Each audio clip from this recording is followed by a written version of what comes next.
Welcome back. Now when we've got everything set up, the first thing we want to do is make sure that we're getting accurate data. Now the problem is that Google Analytics doesn't recognize the difference between you visiting and working on your website and new users who's browsing it. So if you don't exclude your own IP address as a filter, you'll be inflating the data with your own visits. Now this becomes even more problematic if you've got a team of people who's working on your site. So let's learn how to exclude ourselves from the data collection, okay? So in order to do that, we're going to move back to our Google Analytics and we're going to make sure that we are in Google Analytics 3. So we're just gonna head up here where it says the Google Analytics 4 and the name of your property. Click there and then click on where it says UA, Universal Analytics, and then all website data. Perfect, so now we're in Google Analytics 3 and this is where we'll be doing our work, remember?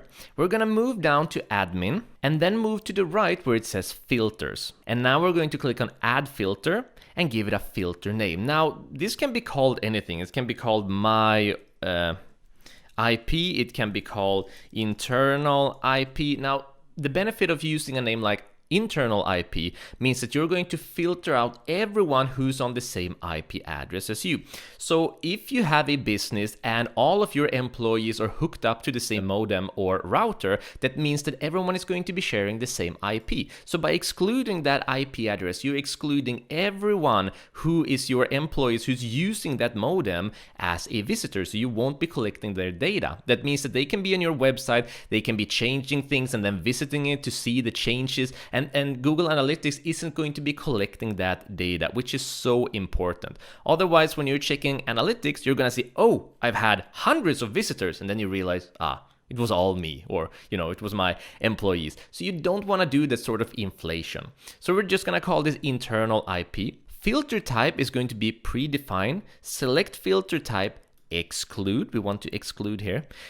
Select source or destination, and that's going to be traffic from IP addresses. And then select expression that are equal to, and then we need the IP address. And it's super simple to find the IP address. We just open up a new tab and write what's my IP.com, hit enter, and here is going to be. So I'm just going to select this, I'm going to copy it, go back, paste it in, and then click on save. And that's all. Now, if you want to exclude multiple, just add more filters with other modems. And of course, if you need multiple filtering, make sure that your name reflects what sort of filter it is. So if you're filtering, for example, modem number 2, 3, or 4 that you have, write in those names. Or if you're cooperating with someone who lives at a distance from you, make sure that you write in your name for your IP and the other person's name for their IP. So you just have a good eye on your filters. And of course, if you move away somewhere or get a new modem or something, make sure that you update your filter so you don't inflate your own data. So that's all there is to it. Now you're filtering yourself, you're not inflating anything.